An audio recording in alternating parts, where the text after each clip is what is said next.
दिनांक 1 मार्च 2026 नित्य Muktanand charitable trust एवं गुरु ओम क्रिएशन के माध्यम से होली महोत्सव का ध्यान शिविर का आज तीसरा और अंतिम दिन है और अंतिम सत्र में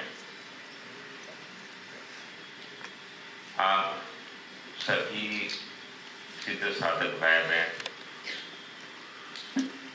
देश के दूर कोने से समय निकालकर अपने धन का व्यय करके अपने आप को स्वस्थिति में इस स्थान पर स्थापित करके बड़े सब्र के साथ सहनशीलता के साथ इस 3 दिन के ध्यान शिविर में आप उपस्थित रहे। आप सभी धन्यवाद के पात्र हैं, अभिनंदन के पात्र हैं। भगवान नित्यानंद बाबा मुक्तानंद परम हमारी सिद्ध परंपरा आपको अखंड आशीर्वाद देती है। सभी सिद्ध परंपराएं, सिद्ध महापुरुष उन सभी मुमुक्षुओं को, सिद्ध साधकों को, साधन में अग्रसर होने वाले सभी जिज्ञासुओं को अपना अखंड आशीर्वाद प्रदान करते हैं। उनकी महाकरुणा के से प्रेरित होकर उन्हीं के आशीर्वाद से, कृपा से हम सत्संग के लिए प्रेरित होते हैं, परमार्थ कथा प्रसंग के लिए प्रेरित होते हैं। और इस परमार्थ कथा प्रसंग को जब प्रत्यक्ष जीवन में अनुभव करना आरंभ करते हैं तो इस अनुभव प्रक्रिया में बहुत सारे प्रश्न उपस्थित हो जाते हैं। कई प्रश्नों का उत्तर हम तर्क के अधिष्ठान पर पाने का प्रयास करते हैं, कई पर ग्रंथों की सहायता देते हैं, कई जगह मार्गदर्शन को भी सहायता देते हैं। इन सभी सहायताओं में भौतिकता और जड़ता है। जिन हृदयों में चैतन्य का स्फुरण हुआ, जिन हृदय में ईश्वरी तत्व प्रकट हुआ, ऐसे सिद्ध महापुरुष हमारे प्रश्नों का सिर्फ उत्तर नहीं देते, साक्षात आशुतोष भगवान के मुख से भगवान अनुत्तर उत्तर के रूप में प्रकट हो जाते हैं। ज्ञान भैरव, उपनिषद, भगवद गीता, भागवत, ये सभी ग्रंथ इसी का प्रमाण है कि साक्षात परम तत्व, परम सत्ता जो सच्चिदानंद स्वरूप है, वो चित्त स्वयं को जानती है और आपको भी जानती है और आपके कल्याण का मार्ग वो अच्छी तरह से अनुभव करती है। और इसी वजह से उसका हृदय पिघल कर जब आनंद एवं प्रेम से भर जाता है, तब उसके हृदय से निर्माण होने वाली प्रतंबरा प्रज्ञा प्रज्ञानम ब्रह्म के रूप में प्रकट होना आरंभ कर और वही उसका प्राप्तिकरण ही परमार्थ कथा से सिद्ध है। हमारे सिद्ध साधक भाई बहनों के लिए एक विनती पत्र जारी किया था कि जिन साधक भाई बहनों को शिविर के अंत समय में अपने प्रश्नों के उत्तर चाहिए, उनको निवेदन दिया गया था कि वो प्रश्न व्हाट्सएप पर भेजें। तो कई सवाल व्हाट्सएप पे आ गए हैं और 3 दिनों में जिन नए साधकों को जिनके हृदय में कोई सवाल उत्पन्न उन सवालों का एकत्रीकरण करके अभी हम लोग उन्हीं सवालों का जवाब देने का प्रयास कर रहे हैं। अभी का सत्र प्रश्नोत्तरी सत्र है, तो हम प्रश्नोत्तरी सत्र आरंभ करते हैं। सद्गुरुनाथ महाराज की जय। प्रश्न क्रम में जो पूर्व क्रम से प्रश्न आए हैं उन्हीं से शुरुआत करते हैं, और जैसे जैसे क्रम आगे बढ़ेगा तो जितने भी समय के अनुकूल समय के अंदर में जितने भी प्रश्नों का उत्तर है ये लेने का प्रयास किया जाएगा। उर्वरित प्रश्न है जो बचे रहेंगे वो अगले किसी समय या रविवासरीय सिद्ध स्वाध्याय के प्रश्नोत्तरी के मंच पर उनके जवाब दिए जाएंगे।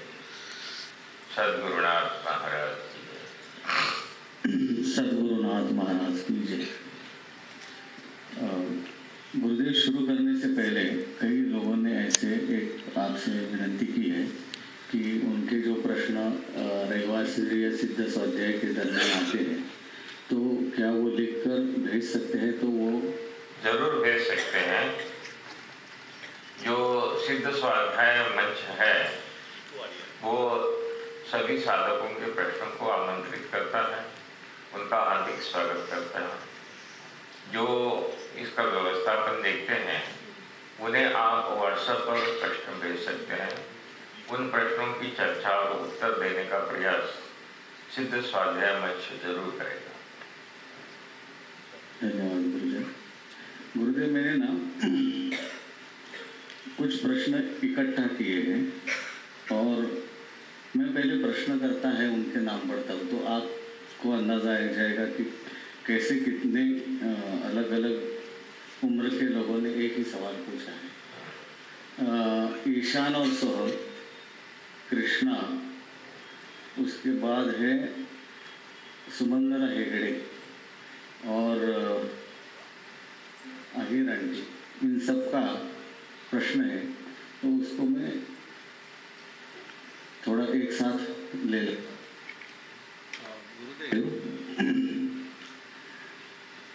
एक राधा और कृष्ण का संबंध है जिसमें बचपन से दोनों एक दूसरे से अपार प्रेम करते थे, लेकिन उनकी शादी नहीं हुई। जिस रुक्मिणी को सशरीर कभी भगवान कृष्ण ने देखा नहीं था, उन्होंने एक चिट्ठी क्या भेजी तो उन्होंने युद्ध किया और उनको पत्नी के रूप में स्वीकार किया। तो ये कौन सी लीला है भगवान कि अत्यधिक प्रेम करने वाली को उन्होंने अपने से दूर रखा, उसके साथ शादी नहीं की, उसके साथ वो नहीं। तो गुरुदेव, ये कौन सी और कैसी प्रेम की परिभाषा है? सद्गुरुनाथ महाराज की जय। इन सवालों की शुरुआत और पाठभूमि को मद्देनजर रखते हुए आपको इस बात का चिंतन करना चाहिए। अनादिकाल से परम सत्ता एक और बहुश्याम इस संकल्प के साथ अपना एकत्व बिना बिगाड़े अनेकत्व में प्रकट हुई। विवाह संबंध, नाते संबंध मानवीय जीवन आरंभ होने के पश्चात शुरू हुआ।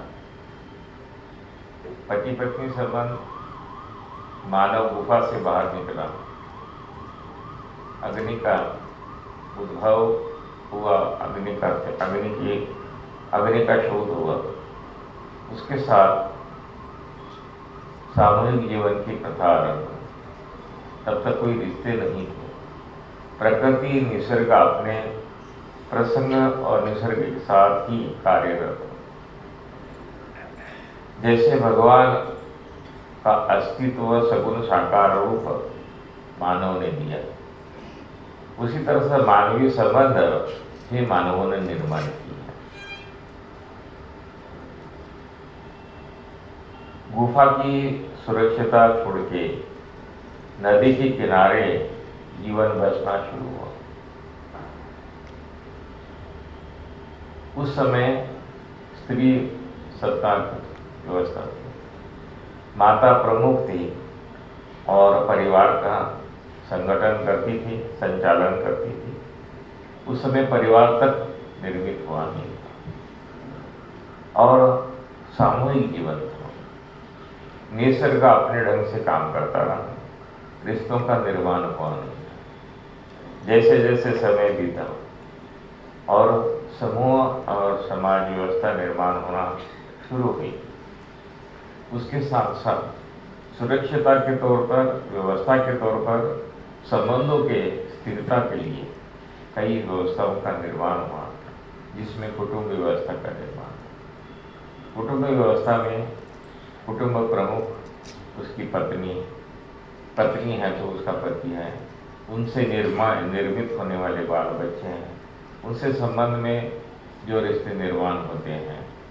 एक व्यक्ति पैदा होता है तो उसके माँ बाप हैं, उसके दादा दादी, परदादा का परदादा, ये सब संबंध और ये जो रिश्ते हैं, ये मानव निर्मित रिश्ते हैं, मानव निर्मित मान्यता है। क्योंकि आप आदिवासी ट्राइबल्स अंडमान निकोबार जाओगे तो ये सब व्यवस्था वहाँ नहीं है। तो ऐसी स्थिति में एक आध्यात्मिक सूत्र को लक्ष्य याद रखना चाहिए। पुराण ये कहते हैं कि भगवान विष्णु का अंश भगवान वासुदेव कृष्ण के और लक्ष्मी का अंश रुक्मिणी लक्ष्मी का अंश के रूप में प्रकट हुई और भगवान कृष्ण के जीवन लीला में उनका जो पत्नी वाला रोल था वो नित्य निरंतर बना रहा। शास्त्र के मुताबिक देखा जाए तो भागवत में कहीं राधा तत्व, राधा का पात्र आता नहीं। राधा एक तत्व है। इस तत्व को समझने के लिए वैष्णव परंपरा का अध्ययन अनिवार्य है। वैष्णव परंपरा में ये माना जाता है, हम सांस जो लेते हैं इस सांस के साथ ही पैदा होते हैं। हम पहली सांस माँ के गर्भ में शुरुआत करते हैं, माँ की सांस के साथ ही जीवन शुरू होता है। 280 दिन हम माँ की सांस के साथ जीवित रहते हैं और इस धरा तल पर उतरते हैं तो अपनी सांस शुरू करते हैं। तब तक 280 दिन हम माँ के सांस पर निर्भर करते हैं। वहाँ जो मातृभाव है, वहाँ जो शक्ति भाव है, मातृरूपेण शक्ति जो है वो गर्भ की धारणा के साथ आरंभ होती है और उस तत्व का विकास ही राधा तत्व है। ये राधा तत्व गर्भ धारणा के साथ उस जीव के साथ जुड़ जाता है, उस आत्म तत्व के साथ, चैतन्य के साथ जुड़ जाता है, शक्ति के स्वरूप में। सच्चिदानंद, सच्चित आनंद, परम सत्ता का जो स्वभाव है वो सच्चिदानंद है। वो उसका एकत्व है, वो अपना एकत्व कहीं भी बिगाड़ता नहीं है। उस एकत्व को बनाए रखकर वो एवं बहुश्याम का संकल्प करता है और अपने एकत्व को बिना बिगाड़े अनंत हो जाता है। उस अनंत तत्व में एकत्व बरकरार है और उसकी अनंतता की अभिव्यक्ति है, वह रंग रूप आकार में है। इसलिए वस्तु भिन्नता है, व्यक्ति भिन्नता है, स्थिति भिन्नता है, गति भिन्नता है, परिस्थिति की भिन्नता है।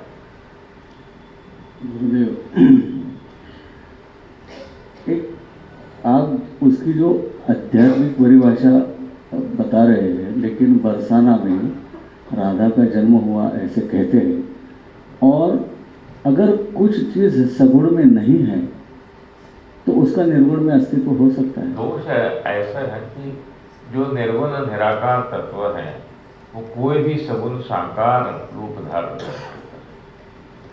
हर वस्तु का मूल केंद्र अणु है, परमाणु है। उन्हीं का विस्तार उसका रंग और रूप है, आकार है। चैतन्य कोई भी रूप ले सकता है। चैतन्य का दिव्य देह है, स्थूल देह है, सूक्ष्म देह है, कारण देह है, महाकारण देह है। इन चारों देहों को संचालित करने वाली शक्ति है वो चैतन्य है। वैष्णव उसको राधा तत्व मानते हैं, शाक्त उसको कुंडलिनी शक्ति कहते हैं, माता त्रिपुरा सुंदरी कहते हैं। मतलब राधा का कोई दैहिक अस्तित्व है नहीं? सगुण साकार रूप में वो प्रकट होती है। जो यहाँ वैष्णव बैठा है वो राधा तत्व की उपासना करता है, शक्ति की उपासना करता है। शक्ति की उपासना सगुण साकार रूप में होती है और अनुभूति में वो निर्गुण निराकार है।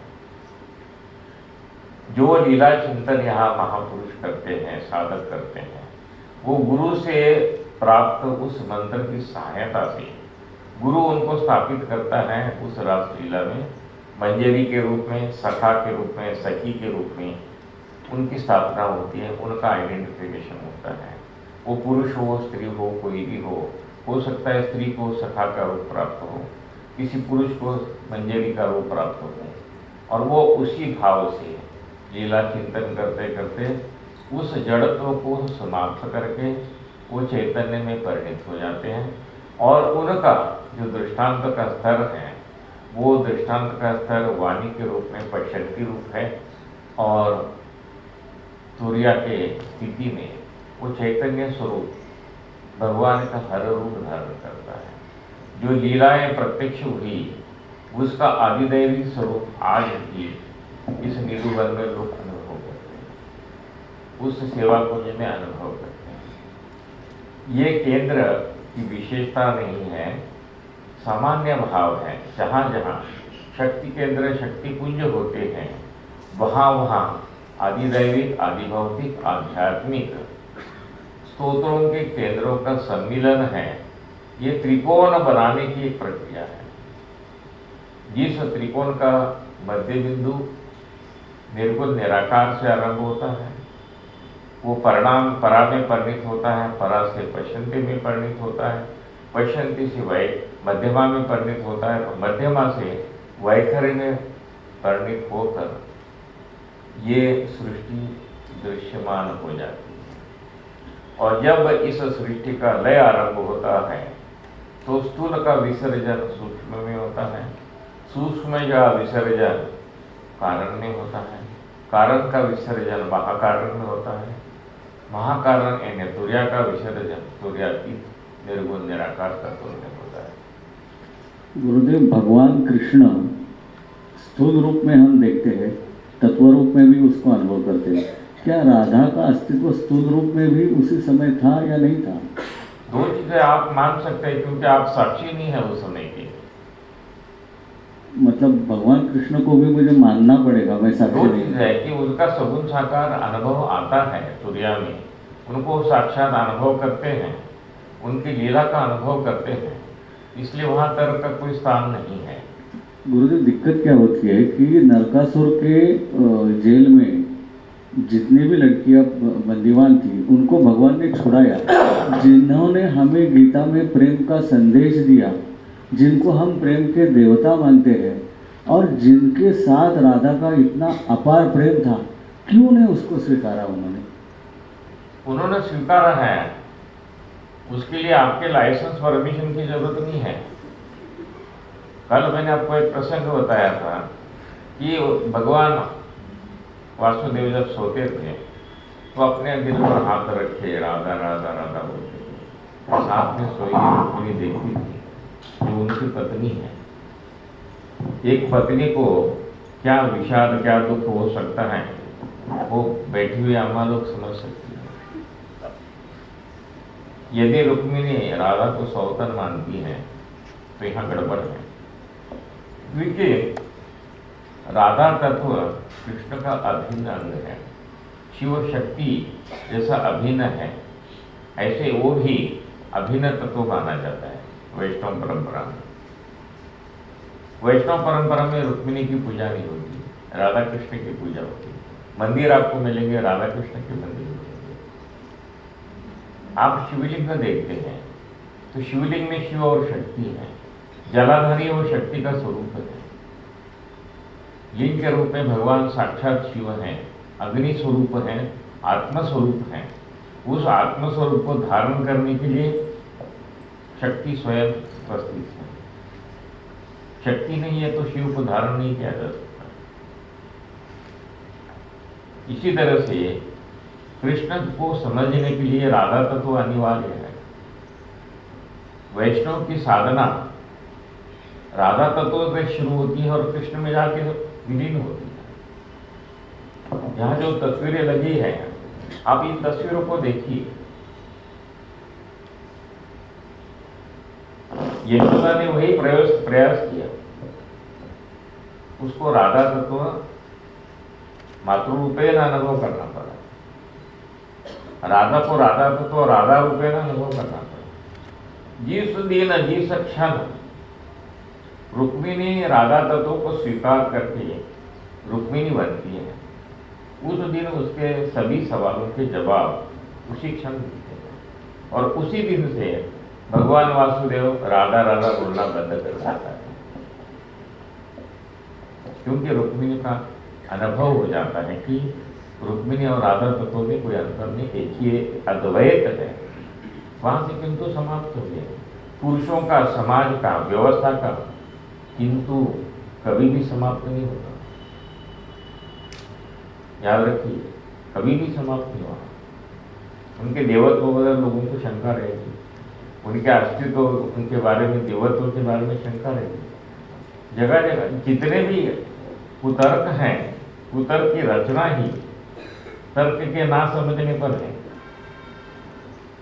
तर्क समझ में आ गया तो कुतर्क खत्म हो गया। जब अनुभूति आ गई तो आदमी निशंक हो जाता है, उसके सामने कोई सवाल नहीं होता। क्यों? सवाल खत्म हो गया। अब जानने जैसा कुछ रहा नहीं तो सवाल ही खत्म हो गया। गुरुदेव, वो शिव पार्वती संवाद में भी एक लीला है कि जानते हुए भी अनजान बनकर उसने भी सवाल कई सारे तो यही तो शास्त्रों की विशेषता है कि शास्त्र हमारे मंगलता के लिए, हमारे कल्याण के लिए, ज्ञानी भी अज्ञान को स्वीकार करके प्रश्न करता है, तभी जाके शास्त्रों की रचना होती है। जितना तंत्र है, तंत्र शास्त्र हैं, तंत्र के गुरु के रूप में भगवान शिव हैं और शिष्य के रूप में पार्वती। पार्वती बेवकूफ नहीं थी, पार्वती अज्ञानी नहीं थी। जो शिव की शक्ति है, जो सच्चित आनंद नग्राही का, अनुग्रह का शक्ति जो है स्वयं, वो शक्ति ज्ञान को ग्रहण करके शिव से प्रश्न हमारे कल्याण के लिए, हमारे मंगलता के लिए। गुरु, 2 दिन हम जिस पर चर्चा कर रहे थे उसमें एक था प्रेम और दूसरा था अनुशासन। प्रेम तो सब हदें पार करता है, उसमें शासन अनुशासन कोई चीज रहती नहीं। प्रेम अनुशासन शासन का पालन करता है, वो दिखता नहीं आपको। एक स्त्री अपने पति से भी प्रेम करती है, अपने बच्चे से भी प्रेम करती है, अपने माँ बाप से भी प्रेम करती है, अपने भाई से भी प्रेम करती है, अपनी बहन से भी प्रेम करती है। वो प्रेम ही करती हैं। प्रेम की अभिव्यक्ति अलग अलग हैं, याद रखना। प्रेम एक ही होता है, अभिव्यक्ति अलग अलग। चीनी है, चीनी से बेसन का लड्डू बनता है, चीनी से बर्फी बनती है, चीनी से इमरती बनती है, चीनी से गुलाब जामुन बनता है, चीनी से जिलेबी बनती है। मूल तत्व चीनी है, रंग रूप आकार बदल गया। आप जिलेबी कहो, इमरती कहो, कई बार कई जगहों पे चीनी की मूर्तियाँ बनती हैं, गणेश जी बनते हैं। बच्चे गणेश जी आप लोग को दिखाते, गणेश जी कट करके निकल जाते हैं, गणेश जी को खाए। गुरुदेव, अनुशासन में रहकर प्रेम कैसे किया जाता है? 2 चीजें। प्रेम अपने आप में अनुशासन है, प्रेम अपने आप में अनुशासन है। मुझे बताइए, कोई भी नदी बहती है तो 2 किनारों के बीच में बहती है। और उससे बाहर आती है उसको बाढ़ बोलते हैं। यहाँ मर्यादा बंद हो गया। आज वृष्टि हो रही है, बारिश हो रही है, मर्यादा में है, हम बारिश हो रही है, वृष्टि हो रही है। अतिरेक होता है तो अतिवृष्टि होगी। अब समय हो गई तो उसका नाम बदल जाता है, अवकाली बोलते हैं, अवकाल। जो काल में नहीं हो रही है वो अवकाल होती है। जो अतिवृष्टि होती है कभी तो सामान्य वृष्टि से अति ज्यादा हो गया, अतिरेक हो गया, जिसका उपयोग नहीं है, वो मर्यादा से बाहर होगी तो अतिवृष्टि होगी। समय के अंदर नहीं हुई, अकाल में हुई तो अकालीय वृष्टि होगी। गुरुदेव, सब लोगों के सामने अगर मैं आपको गले लगाना चाहता हूँ और अनुशासन के तहत मैं आपके गले नहीं लगता हूँ तो एक अप्राप्ति की एक भावना अंदर सिकुड़ कर रह जाती है कि मैंने मेरे प्रेम को अनुशासित किया, अभिव्यक्त नहीं किया।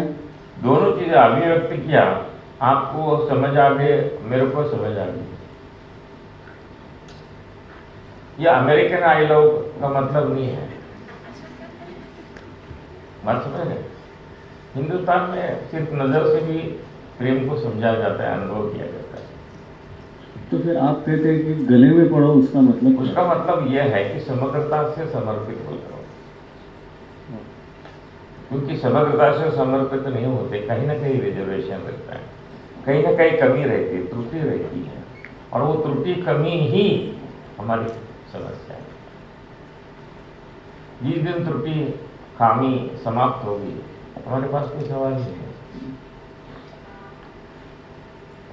गुरुदेव विठल काले जी का प्रश्न है कि संत श्री नामदेव महाराज की प्रेम भक्ति में और गोपियों की प्रेम भक्ति में क्या अंतर है? संत श्री नामदेव महाराज जी को भगवत प्राप्ति के लिए ज्ञान और गुरु की आवश्यकता पड़ी, लेकिन गोपियों ने बिना ज्ञान और बिना गुरु के भगवान को कैसे प्राप्त किया?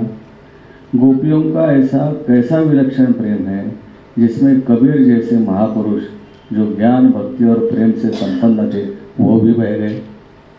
पहला गोपियों को समझने का प्रयास करते हैं।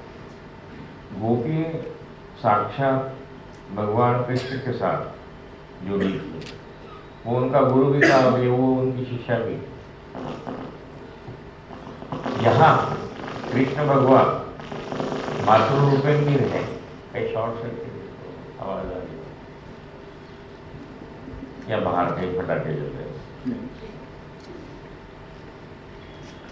तो यहाँ पे गोपियाँ जो है वो शिष्य रूप में भगवान कृष्ण से, वासुदेव से जुड़ी हुई। उन गोपियों को उसके अंदर का गुरुत्व का ज्ञान था, ईश्वरत्व का ज्ञान था, तो उनका काम बहुत आसान था। वो मातृ रूपेण होने से पहले ही समर्पित थे, तो उनको समर्पण के लिए प्रयास की आवश्यकता नहीं थी। इसलिए उनको वो प्रेम स्वरूप हो गए, क्योंकि उनके गुरु का उन पर निरंतर आशीर्वाद बना रहा। वो लीला है, लीला में हर एक का रोल अलग अलग है। जो आपको यह है पात्र, उस पात्र का निर्वाह करता है, तो उसमें पात्र को ये मालूम है कि दिग्दर्शक ने क्या दिग्दर्शन किया है। वो रोल करते हैं स्टेज पे, और अंदर जाके सभी एक ही विंग में सभी एक ही। भगवान कृष्ण गोपी बने और गोपी है भगवान कृष्ण बने, तो वहाँ पे उनका प्रेम तो स्वरूप प्रकट। नामदेव महाराज, संत नामदेव, उन्हें ईश्वर को अनुभव करने के लिए मानव रूप धारण करना, और मानव रूप का मतलब ही है कर्म, मानव रूप का मतलब ही है अज्ञान। अज्ञान का निवारण ज्ञान से होता है, और उस ज्ञान के निवारण के लिए गुरु की आवश्यकता है। तो गुरु की आवश्यकता उनको विश्वभा खेचर के रूप में प्राप्त हुई। पहला गुरु मिला भगवान विठल, लेकिन वो इतने महागुरु थे कि ये इन्होंने हल्के में लिया संत रामदेव ने। उनको लगा कि भगवान मेरे साथ बैठता है, उठता है, खाता है, पीता है, खेलता है। इसके उसको जानने के लिए समझने के लिए गुरु की क्या जरूरत है। जब उनके सर पे डंडा पड़ा और वो चिल्लाए झल्लाए, कहने लगे देखो, तो सभी ने कहा ये मेरे मड़क का कच्चा है, ये मड़का कच्चा है। तो उनको बहुत बुरा लगा, अपमानित महसूस किया और जाके उठकर भगवान के गले पड़ के रोना शुरू किया और कहा कि सभी संतों ने मुझे कच्चा मड़का बोला। तो भगवान वाणिज्य जी कहते हैं नहीं, उन्होंने सही कहा, तू मेरे सगुण साकार रूप को जानता है, मेरे निर्गुण निराकार रूप को जानता नहीं, और मैं तुझे निर्गुण निराकार रूप समझा नहीं सकता, इसलिए तुझे गुरु की जरूरत है। तू ज्ञानदेव के पास चल। आदमी का अहंकार छोड़ता है। ज्ञानदेव के पास जाते समय इनके मन में किंतु आ गया कि वो मेरे से 6 साल छोटे हैं, मैं उनके पास जाके क्या करता। बस ये किंतु गुरु ने पकड़ लिया।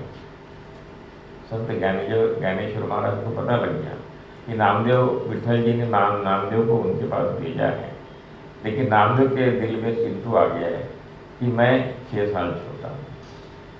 तो उन्होंने तुरंत लीला की, अपना ही बुजुर्ग शिष्य जो वहाँ बैठा था अवड़िया नागनाथ, वहाँ भेज दिया उनको। मतलब जो गुरु भाई बनने के योग्यता रखता था, किंतु परंतु उसे शिष्य बनने की योग्य रखता था, तो वो अब नाती गुरु हो गया, नाती शिष्य हो गया। संबंध हम ही बिगाड़ते हैं और संबंध हम ही प्रस्तावित करते हैं। हमारा किंतु परंतु कहाँ कहाँ जाता है देखिए।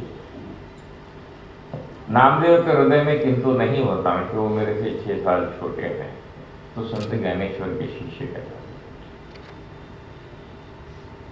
किंतु आ गया तो संत ज्ञानेश्वर महाराज ने कहा कोई बात नहीं यार, तेरे को तेरा गुरु मिलवा दूंगा, तू जा अवड़िया नागनाथ, 70-75 साल का बुढ़ा है, उसके गले पड़ गए। गुरुदेव, उन दोनों का संबंध बड़ा प्यारा रहा, मतलब तो बाद में पता लगा ना, निर्गुण निराकार स्वरूप का अनुभव होने के बाद जो संबंध है वो प्यार भरा रहा, प्रेम से रहा। उसके पहले तो ईगो था, नीचे ऊपर थी नामदेव महाराज की, भगवान मेरा दोस्त है, यार है, क्या हम इकट्ठा बैठ के खाते पीते हैं, खेलते हैं। गुरुदेव, क्या ऐसे है कि समझो एक हेडमास्टर है, उसका बच्चा है, तो वो कहता है कि मुझे स्कूल में जाना नहीं है, मैं तो हेडमास्टर के साथ रहता हूँ, विठल जी के साथ थे वो, लेकिन हेडमास्टर को ये मालूम है कि जब तक वो स्कूल नहीं जाएगा तब तक पढ़ेगा नहीं, तो वो दूसरे के क्लास में डालता है, लेकिन दूसरे के स्कूल में एडमिशन कराते हैं। क्या भक्ति को, सिर्फ भक्ति को, सिर्फ प्यार को, थोड़ा ज्ञान की भी आवश्यकता होती है ना। भक्ति का स्वरूप समझने के लिए ज्ञान की आवश्यकता है, और ज्ञान का स्वरूप समझने के लिए भक्ति की जरूरत है। ये 2 पहियों की गाड़ी है, एक पहिए से चलती नहीं। ज्ञान है तो भक्ति चाहिए, भक्ति है तो ज्ञान चाहिए। सिर्फ ज्ञान अहंकार पैदा करता है और बहुत भक्ति मूर्खता भी पैदा करती है। हल्की लाइन है, इसलिए भक्त को ज्ञानी चाहिए। इसलिए वारकरी परंपरा में ज्ञानोत्तर भक्ति का विशेष फोकस किया गया है। और देखिए, आध्यात्मिक प्रेम, आनंद और आध्यात्मिक समृद्धता उन्हीं के पास है जो ज्ञानोत्तर भक्त है। कबीर आज पूजा जाता है, तुलसी आज पूजे जाते हैं, सूरदास पूजे जाते हैं, रविदास पूजे जाते हैं, नामदेव पूजे जाते हैं, बाबा नानक पूजे जाते हैं। उसका कारण यही है, उनकी ज्ञानोत्तर भक्ति ने इतने सालों के बाद भी हमें जकझोर रखा है,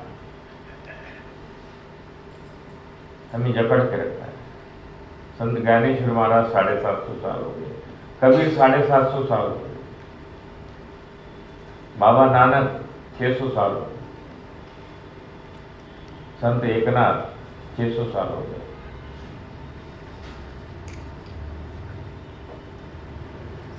गुरुदेव, प्रेम और अनुशासन के बारे में मैंने आपको कहा प्रेम ही अनुशासन है और अनुशासन ही प्रेम है। एक उदाहरण आया मेरे मन में कि वो पेंड्या था, उसने एक जगह बढ़िया सा वो छाछ पिया, उसको लगा कि मुझे भगवान कृष्ण को भी ये पिलाना है। उसने अपने मुंह में रखा और भागते भागते भागते कृष्ण के पास गया। अभी वो बोल नहीं सकता था, कृष्ण को उसने आड़ा जमीन पर लेटा दिया, उसकी नाक दबाई और अपने मुंह से उसके मुंह में वो छाछ डाला और ऐसे कहा कि बढ़िया। तो ये सब हदें पार करता है प्रेम।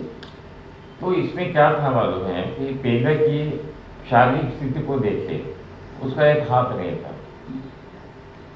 उस जमाने का वो पोलियो पीड़ित था, ठीक है। अब उसको अपने यार दोस्त के प्रति प्रेम तो है।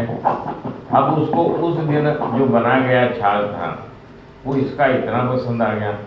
वो गरीब बेचारा था, उसके पास बर्तन नहीं था और टूटे हुए हाथ से, पैरालिटिक हाथ से वो ऐसे पकड़ के भी ले जा नहीं सकता था उसके पास। अब जो बच्चा चोरी करने गया है छाछ की, वो क्या बर्तन या कटोरे लेके जाएगा, इडली लेके जाएगा, ये बाल्टी लेके जाएगा? उसके पास कोई साधन नहीं था। उसको ये डर था कि मैं पकड़ गया तो मेरी कुटाई हो जाएगी। तो साधन यही था, पहला अपना तुर्क तो या पी पा के खत्म कर दिया। अभी बच्चा है, दोस्त यार रहा है कि इससे बढ़िया उसको नहीं मिलेगा, तो वो अपने चुल्लू में भर दिया, समझे कि नहीं आप? और करके वो चला गया ढूंढते ढूंढते उसको। अब उसको पिला नहीं सकते हुए तो उल्टी हो जाएगी, मतलब अपने मुंह से निकल जाएगा। इसको उसके गिराया, नाक बंद गया, तो भगवान कृष्ण मुँह अपने आप ही मुँह फैला, कुछ हाथ डाल दिया। उसने भी प्यार से किया, ये भी प्यार से लेके आया। ये तो आपस में प्यार था। भगवान कृष्ण जानता था पेंड्या क्या है, समझा आपको? और वो भी जानता था। इसलिए प्यार में कोई कंपैरिजन नहीं, वैल्यूएशन नहीं, नेमिंग नहीं, इसलिए वो प्यार है और वो अनुशासन है। जो भी किया प्यार के लिए किया, वो अनुशासित है। कोई भद्र पुरुष, ज्ञानी पुरुष ऐसा नहीं कर सकते, समझे? उसको शर्म आती है, प्यार में शर्म नहीं।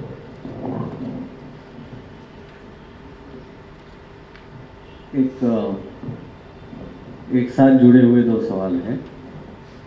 अमूल्य घाट,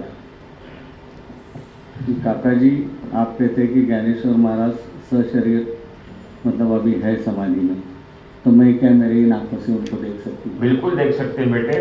आपकी स्थिति ऐसी आएगी तो संत ज्ञानेश्वर महाराज खुद ही आपको उसी तरह दर्शन देंगे। आपको आनंद जाने की भी जरूरत नहीं पड़ेगी। आपको सांगली में बैठे बैठे उसी स्थिति में वो दर्शन देंगे। उसका सबसे बड़ा उदाहरण मैं अभी आपको देता हूँ।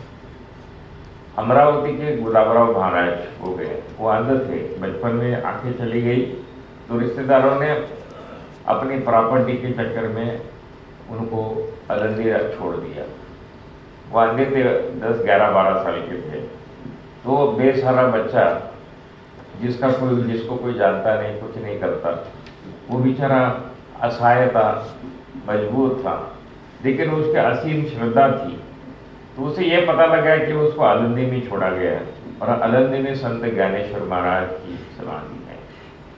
तो उन्होंने संत ज्ञानेश्वर महाराज की तीव्रतम प्रार्थना की, हे भगवान मेरा कोई आसरा नहीं, आप ही मेरे आश्रय, आप ही मेरे माँ बाप हैं, आप मुझे अनुग्रहित करिए, मुझे स्वीकार करिए, मुझे दीक्षा दीजिए, ये प्रार्थना करिए।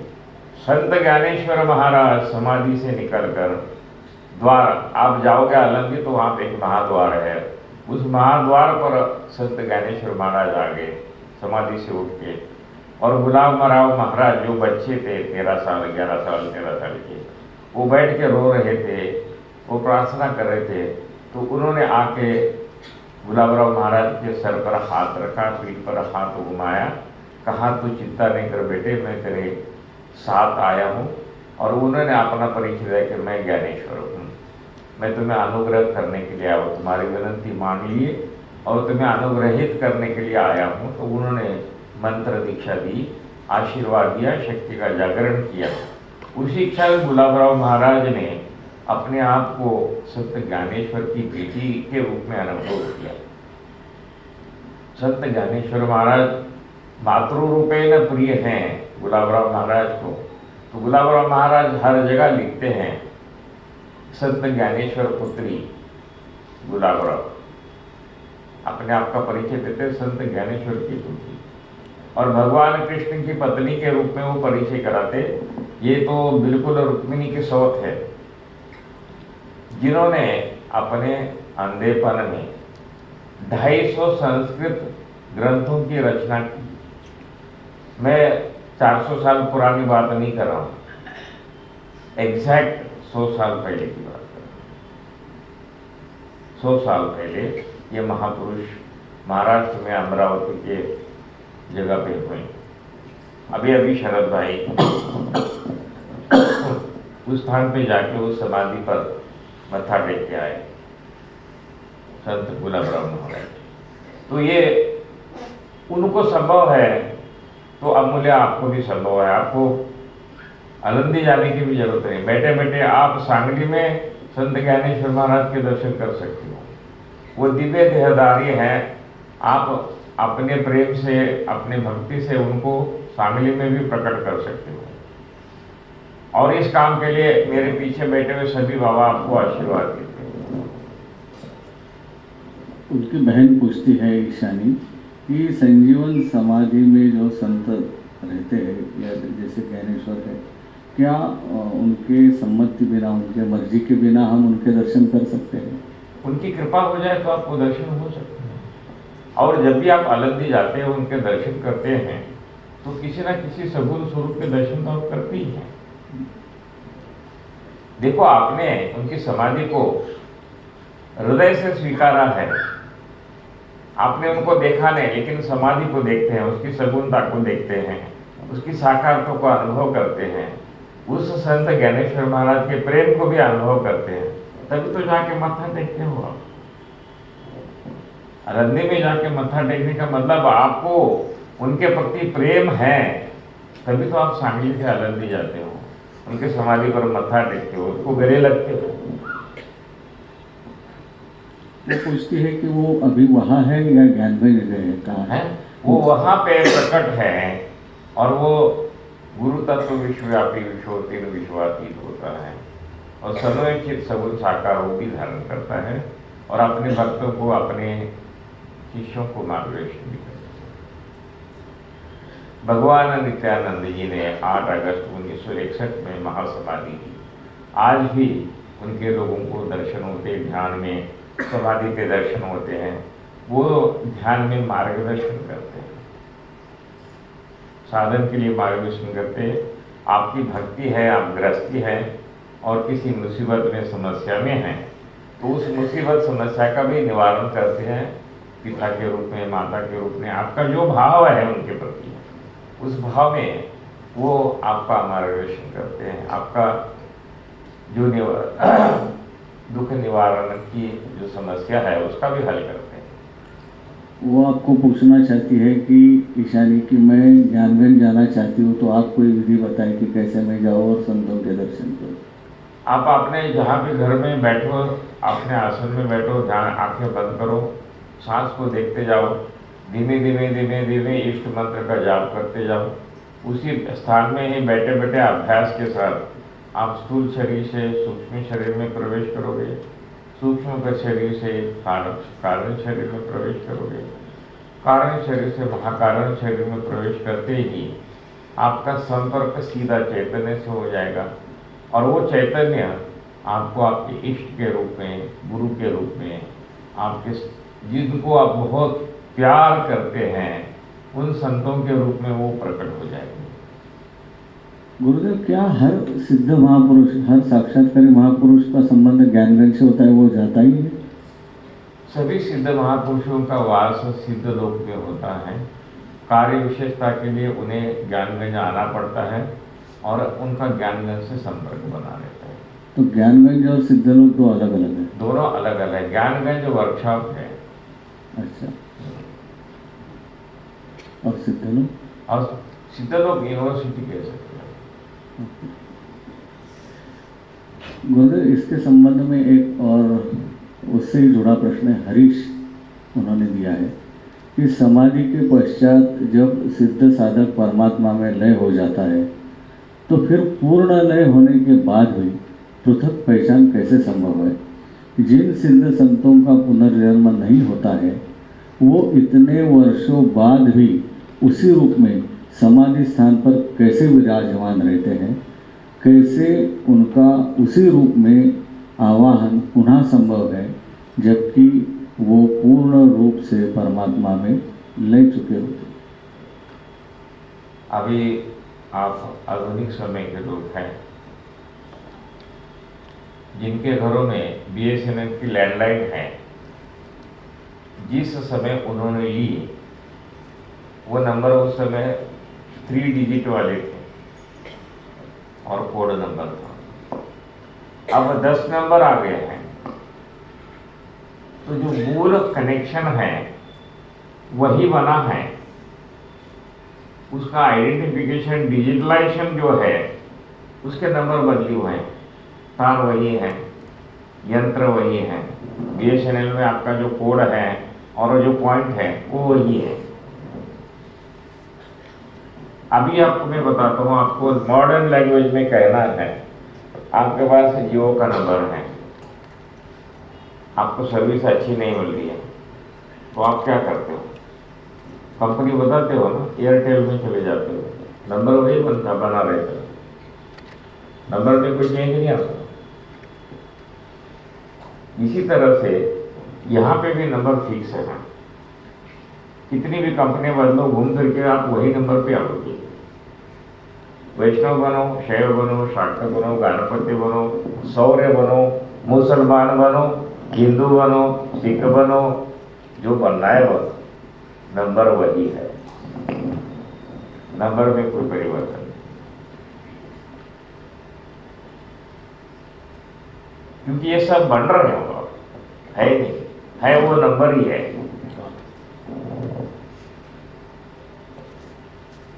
गुरुदेव, एक प्रश्न है यहाँ, भावना राज फ्रॉम दिल्ली, कि योग चित्त वृत्ति निरोध ऐसे कहते हैं, और दूसरा सत चित आनंद, सत चित आनंद, ये दोनों में चित है। ये दोनों में जो चित है वो क्या अलग अलग उसका अर्थ है? दो चीजें हैं, एक चित्त परिष्कृत है, एक अपरिष्कृत है। जो अपरिष्कृत चित्त है उसका, उस चित्त वृत्ति का निरोध करना, और सच्चिदानंद में जो चित्त है वो परम शुद्ध है, उसको संस्कारित करने की जरूरत नहीं, वो उसका स्वभाव है। परम सत्ता सच्चित आनंद है, समझे? सत्य होना है, चित्त जानना है स्वयं को और दूसरों को, और आनंद स्वरूप। जैसे सोना है, सोना पीला है, चमकीला है और मृदु है, ये तीनों उसके स्वभावगत गुण हैं, इसमें से कोई भी अलग नहीं कर सकते, सत्य।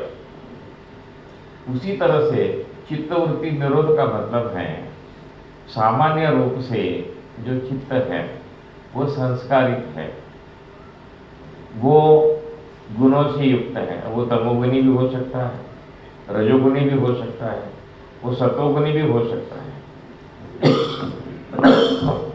लेकिन जिस सच्चिदानंद की बात करी है, वो जो चित्त है इन चित्त से परे है, वो ना तमोगुणी है, ना रजोगुणी है, ना सतोगुणी है, वो गुणातीत चित्त है, और वो परम सत्ता का परिपूर्ण अंग है। सत चित आनंद, परम सत्ता भी वही है, पिंडात्मक आत्म तत्व है वो भी सच्चिदानंद है, परब्रह्म है वो भी सच्चिदानंद है। लेकिन जिस चित्त से हम उसको समझने की कोशिश कर रहे हैं, वो चित्त अपरिष्कृत है, उसको परिष्कृत करना पड़ता है। इसलिए चित्त वृत्ति निरोधा का है। ऐसे चित्त का निरोध किए के साथ ही उस चित्त का निर्माण होता है जो चित्त अपरिवर्तनशील परम शुद्ध है। गुरुदेव, एक मेरे मन में सवाल है कि जो चित्त पर वृत्ति उठती है और विचार करने लगती है, क्या उसको मैं मन कह सकता हूँ? या मन का कोई अलग अस्तित्व है? क्योंकि मन और बुद्धि ये मेरे अंदर क्रिया कर रहे हैं, ऐसे मुझे समझ। पहले इसकी व्याख्या को समझने का प्रयास करें। संस्कार युक्त चेतना मनन करती है तब उसको मन कहा जाता है। संस्कार युक्त चेतना चिंतन करती है तब उसे चित्त कहा जाता है। संस्कार युक्त चेतना निर्णय करती है तब उसे बुद्धि कहा जाता है। संस्कार युक्त चेतना आपके अभिनिवेश को परिचय कराती है तब उसे अहंकार कहते हैं। अभी मेरा सवाल, अब इनमें से संस्कार निकल जाए तो शुद्ध चेतना आपका आत्मस्वरूप है, और जब शुद्ध चैतन्य का परिचय होता है तब वो संस्कार मिले रहने के बावजूद भी कार्य भिन्नता की वजह से उसी तरह से उसका व्यवहार किया जाता है, लेकिन वो व्यवहार परिष्कृत होता है, अपरिष्कृत नहीं। गुरुदेव, संस्कार युक्त चेतना चिंतन करती है तब उसे चित्त कहते हैं। क्या कोई भी चिंतन मन, बुद्धि और अहंकार के पार्टिसिपेशन के बिना संभव है क्या?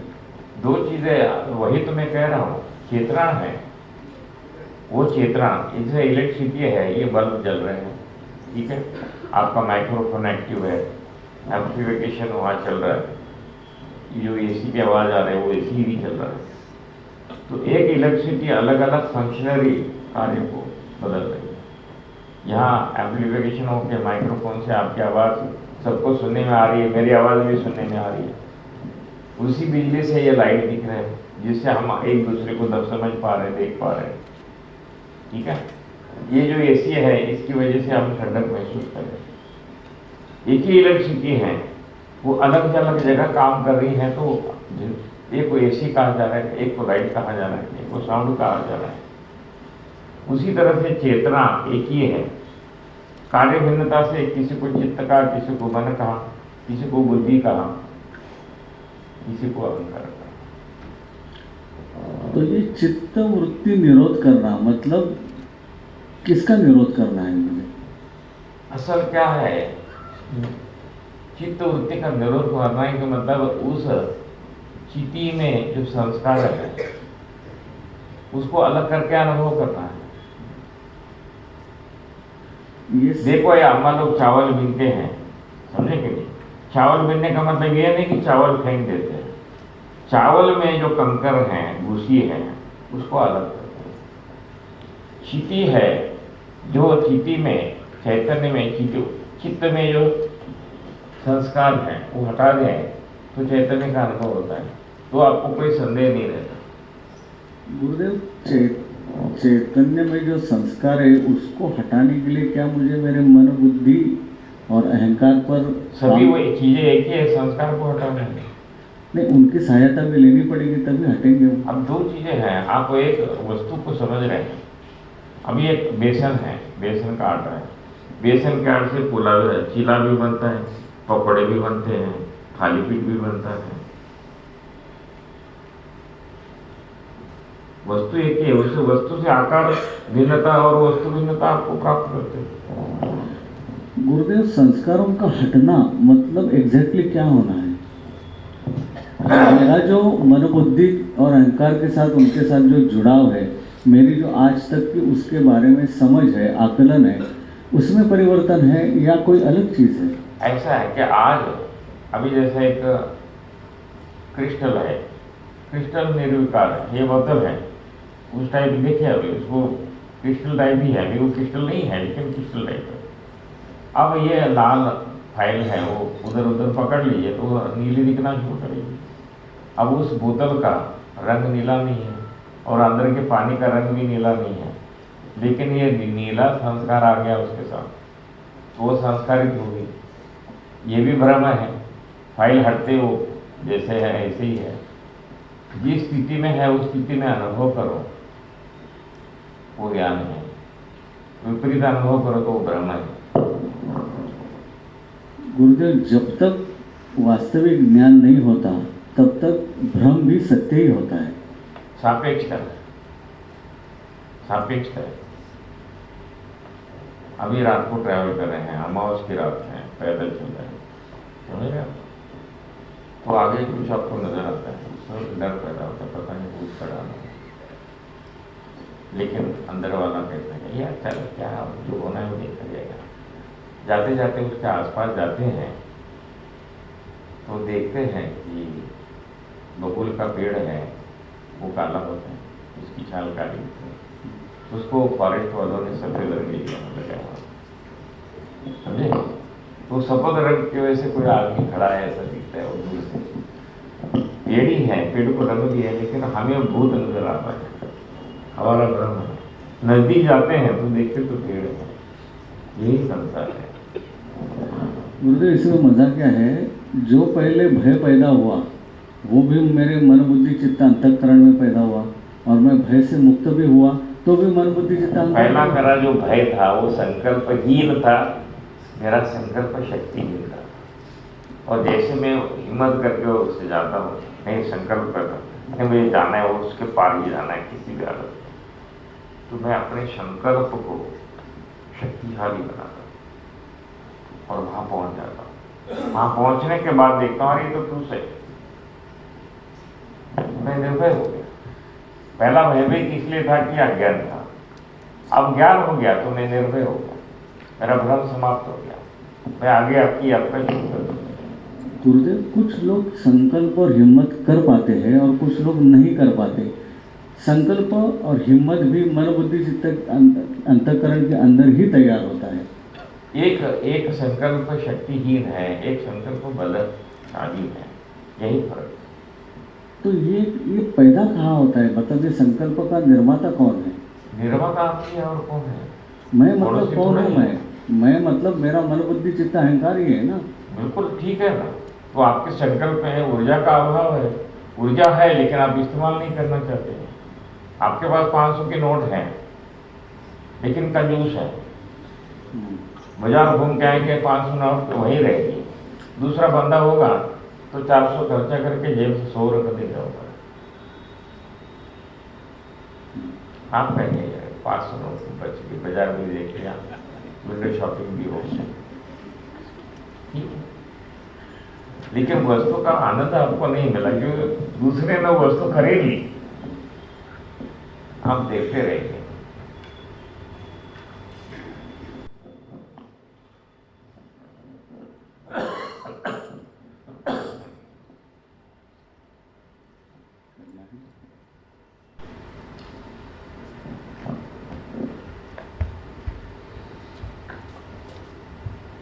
गुरुदेव एक हर्षित वाजपेयी हैं, उनका प्रश्न है, जो माता त्रिपुरा सुंदरी की साधना करते हैं वे स्थूल देह त्यागने के बाद कौन से लोक में जाते हैं? शाक्त लोक में जाएंगे और कहाँ जाएंगे? सीधी सी बात है, बंदा दिल्ली में शरीर शांत हो गया तो निगमबोध घाट पे जाएगा, या दिल्ली में जगह जगह पे शमशान घाट में वहीं चला जाएगा। शाक्त उपासक है तो शाक्त लोक में चला जाएगा।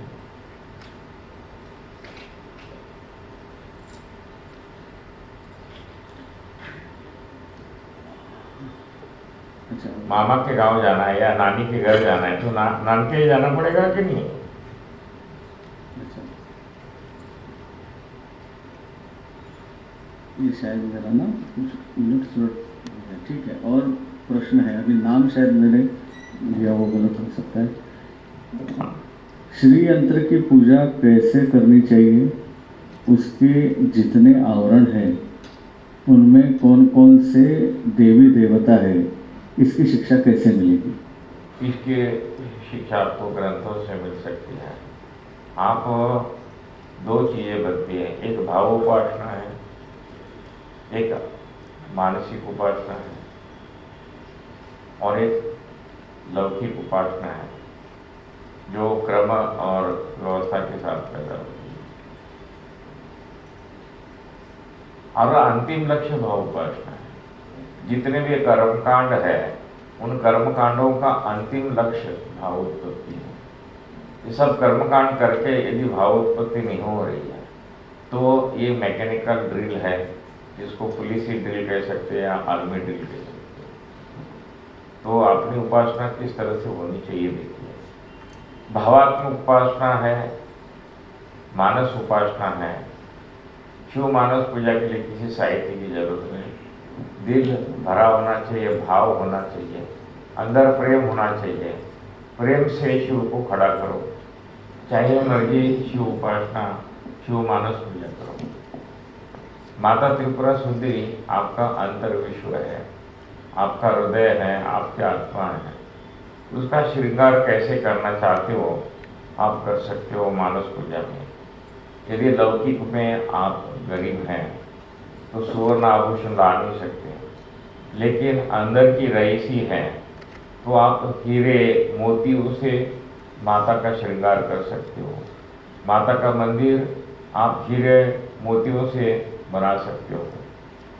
जो भी श्रृंगार है भावात्मक है, उसमें सभी रईसी आप दिखा सकते हो। व्यवहार दशा में जाओगे तो आप फंस जाओगे, कहोगे ये मेरे पास नहीं, वो मेरे पास नहीं, वो मेरे पास नहीं। आप वो कहते रहो कि वो आएगा तो मैं करूँगा, वो आएगा तो मैं करूँगा, वो आएगा, तो आपकी उपासना कभी आरंभ नहीं हो, कभी आप पहुँच नहीं पाओगे। आपका पूर्ण शरीर श्री यंत्र है। हम जो कुमकुम अर्चना कर कराई है, ये कुमकुम अर्चना प्रतीकात्मक है। आदि भौतिक से हमने आदिदैविक सूत्र को पकड़ना है, आदिदैविक सूत्र से आध्यात्मिक सूत्र को पकड़ना है। जो यात्रा करते हैं, जैसे ट्रेन से यात्रा कर रहे हैं, आपके पास रिजर्वेशन है, टिकट है, उस टिकट की कीमत ट्रेन में बैठने तक है और यात्रा समाप्ति तक है। आप यात्रा समाप्ति के बाद स्टेशन के बाहर आने के बाद वो टिकट 1 पैसे का नहीं, कागज है, वो रद्दी का टुकड़ा है। जब तक आप ट्रेन में बैठे थे और जब तक बैठे नहीं थे तब तक वो टिकट काम करता। उसमें भी मर्यादा है कि आपकी ट्रेन इस तारीख को इस समय फलाने जगह से चलेगी और इस तारीख को इस समय पहुंच जाएगी। इतनी मर्यादा में आपकी टिकट की कीमत है।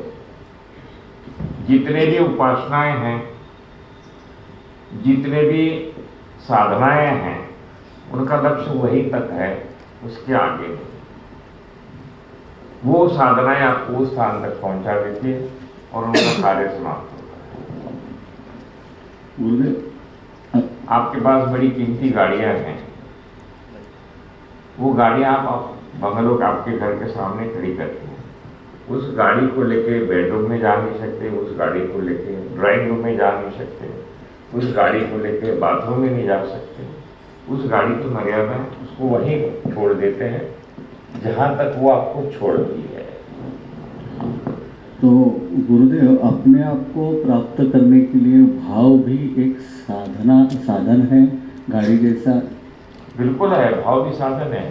भाव ही आपको भावातीत करेगा। गुरुदेव, भावातीत तो एक बात समझ लीजिएगा, ये नीचे से ऊपर आने तक ये सीढ़ी का इस्तेमाल है। 4 सीढ़ियां चढ़ के मैं इधर आ गया, वो 4 सीढ़ियों का इस्तेमाल ऊपर आने तक ही है। गुरुदेव, भाव में प्रेम है, भाव में झगड़ा भी है। भक्तों ने झगड़ा भी किया है भगवान के साथ। बिल्कुल है, विरह है वहां मिलन है, मिलन है वहां भाव है। तो भावातीत स्थिति का अनुभव होने के बाद भी आप भाव में आते हैं। एक आईएएस ऑफिसर अपने घर के बाहर आईएएस ऑफिसर की तख्ती लगाता है। वो घर के बाहर भी आईएएस ऑफिसर है, घर के अंदर भी है, लेकिन वो घर के अंदर जताता नहीं है कि मैं आईएएस ऑफिसर हूँ। नहीं तो उसकी बीवी घर से बाहर निकाल दी। वो बोले कि तू आईएएस है तो घर दफ्तर में, इधर घर में नहीं। तो आईएएस अपनी कुर्सी का है, मेरा पति है। बात समझ लो। भावातीतम त्रिगुण रहितम सद्गुरुम तम नमामि। जो तत्वरूप सदगुरु के बारे में शायद वो ही लिखा निर्गुण हो, निराकार तत्व की व्याख्या हो रही है। तो मुझे जो अनुभव है और मुझे जो प्रेम की प्राप्ति है वो भाव में बैठे हुए गुरु की है या भावातीतम गुरु की? भावातीतम का अनुभव होने के बाद ये भाव की कदर होती है। आपके पास 500 रुपए अब सुरक्षित हैं, नोट गुम हो गई, क्या होगा? बेचैनी होगी। हो गया ना, क्योंकि वो क्या खत्म हो गई। लेकिन उसके बाद जब नोट थी वो आपके पास थी, गुम हो गई वो भी आपके पास ही हुई, लेकिन आप हैं, आप हैं, आपका होना, ये परम सत्ता का अस्तित्व है।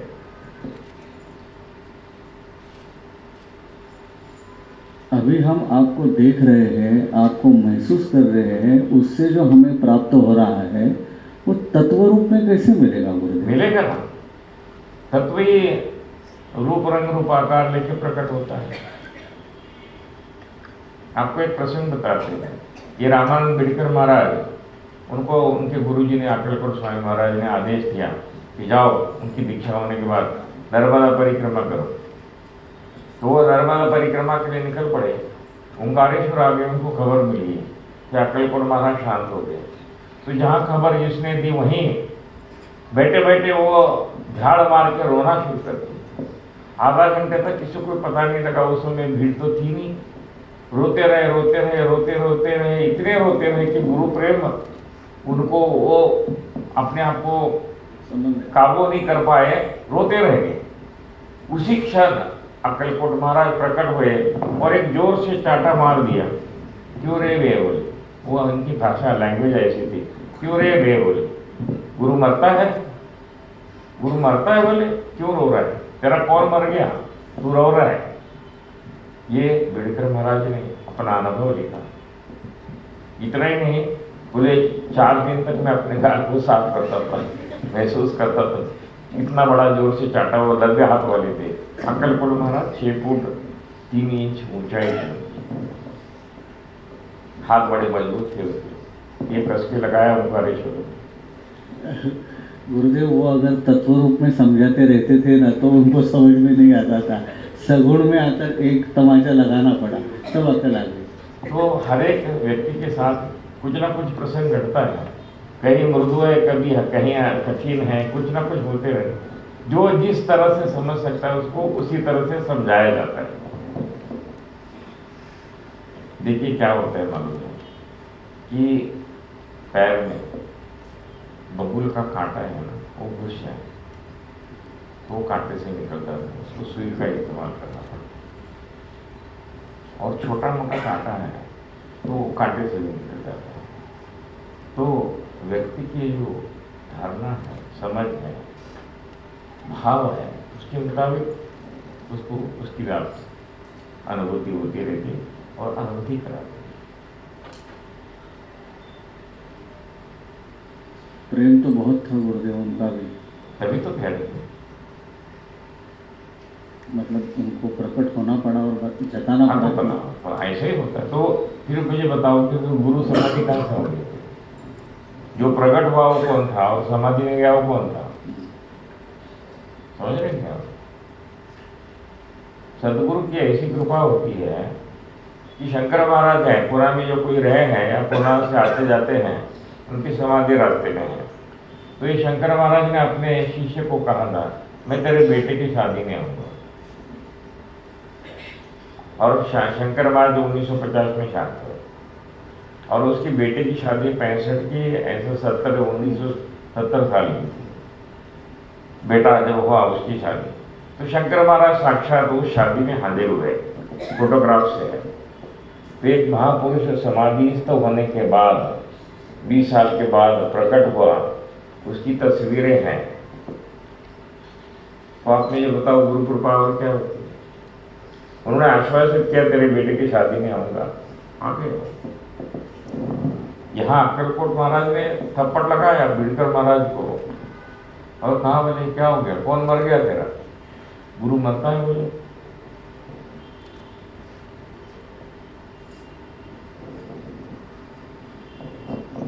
वैशाली गर्दी दैनंदिन काम करते समय जो नामस्मरण करते हैं, क्या वो उचित है या एक जगह बैठकर नाम स्मरण? अरे अम्मा, चलते फिरते नाम ले लो, कोई फर्क नहीं पड़ता। भगवान अंदर बैठ के सुन रहा है। हाँ, तो कहीं पे भी निश्चित नहीं। भगवान नहीं ऐसी जगह कौन सी है, भगवान नहीं ऐसा समय कौन सा है, और भगवान नहीं ऐसी वस्तु कौन सी है। वो सब जगह है। चलते फिरते करो, बैठते करो, करो तो सही। नारद जी महाराज घी की कटोरी लेके घूमते रहे, पूरा ब्रह्मांड घूमे, भगवान का नाम याद नहीं आया। वो किसान था, सुबह मत्था टेक के 2 शब्द 2 सिमरन 2 नाम सिमरन करके काम में चला गया। अपना काम करके वापिस आया, हाथ पैर धो के बैठा, 2 नाम का उच्चारण किया, 2 बार 3 बार मत्था टेका। वो 2 बार का मंत्र का जाप, नाम जाप, स्मरण भगवान के लिए काफी था। वो 12 घंटे इंतजार करता था, भगवान ही खुद, कि सुबह उसने नाम सुना है लेते हुए, अब शाम को कब नाम लेगा। उसके लिए 12 घंटे वो उसके साथ घूमता था खेत में। नारद जी को याद ही नहीं आया, कहते याद आ तो बढ़नी है, मैं ऐसे क्या करना है, तू कटोरी संभलता है। परसों ने कहा तू कटोरी संभलता है, जिस दिन वो कटोरी छोड़ देगा उस दिन तो मेरे को मिलेगा। गुरुदेव, एक प्रश्न है, क्या मंत्र दीक्षा के बाद ही मिलेगा? जो पाठ बताया गया है क्या वो दीक्षा नहीं है? श्री विद्या की जो समझ और श्रद्धा है, वो पाठ भी दीक्षा है, मंत्र भी दीक्षा है, आपको देखना भी दीक्षा है, आपने देखना भी दीक्षा है। क्योंकि आप देखे नहीं तो आप देखेंगे क्या? आप देखेंगे नहीं तो आप देखेंगे क्या? इसलिए आपका देखना भी दीक्षा है और उनका देखना भी दीक्षा है। देखो, देने वाला बैठा है, लेने वाला ही कोई नहीं है, तो आप देने वाला क्या करेगा? और लेने वाला बैठा है और देना नहीं चाहता है, तभी भी आप खसीट सकते हो उसे। ऐसे भी बहुत सारे शिष्य देखे कि गुरु राजी नहीं है, लेकिन गुरु के गले पड़ गए, छोड़ा नहीं। शास्त्रों में ऐसे शिष्य हुए हैं जिन्होंने अपने गुरु को पूर्ण किया है। तत्व है, तत्व को समझने की जरूरत, समझो, तत्व को समझने की कोशिश करो। गुरु ही शिष्य हुआ और लोक कल्याण के लिए शिष्यत्व ग्रहण करके ज्ञान का प्रसार किया। उस ज्ञान से संसार की मंगलता को बढ़ाया, उस ज्ञान से प्रेम को बढ़ाया, और वही जो शिष्य बना, गुरु से शिष्य बना, वही गुरु में विलीन होके गुरु भी समाप्त हो गया और शिष्य भी समाप्त हो गया। क्या बचा? तो सच्चिदानंद बचा।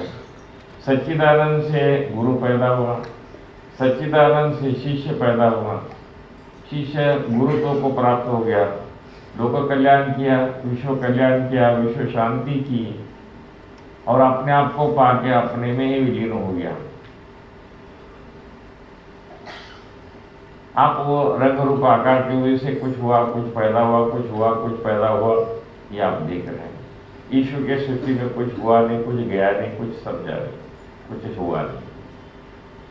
गुरुदेव, क्या है कि जब तक गुरु वो कान में मंत्र नहीं देते हैं या वो विशिष्ट रीति से वो दीक्षा नहीं देते हैं, तब तक एक साधक के मन में संशय रहता है कि वास्तव में मुझे दीक्षा मिली या नहीं मिली, क्या हो गया। ये मेरे साथ बहुत बार होता रहता है। हमारी परंपरा सिद्धि योग की है, शक्तिपात की परंपरा है। हमारे यहाँ औपचारिक दीक्षा विधान नहीं है, अनौपचारिक दीक्षा अपने आप होती है। लोगों को क्रिया शुरू होती है, गहरा ध्यान शुरू होता है, और हाँ के धीरे से पूछते हैं मेरी दीक्षा कब होगी। मैंने कहा यार, बाल बच्चे दिख रहे हैं, शादी कब हो रही तुझे? तुम्हें जो क्रिया हो रही है, जो कुछ अनुभव हो रहा है, वो दीक्षा का तो परिणाम है, अलग से क्या फॉर्मेलिटी है? नहीं, अरे बीज कहीं पड़ा है तभी तो वृक्ष दिख रहा है। लेकिन आपने किसी के आंगन में जाकर वो बीज खुद बोया और हमारे अंदर में ऐसे आकर बोया नहीं, तो ये तो मान्यता है फिर क्यों? तो इससे संशय तो रहेगा। तो ठीक है ना, तो संशय को ठीक कर दो फिर क्या, फिर ऑप्शन रिटर्न में आ जाओ। हाँ, क्वेश्चन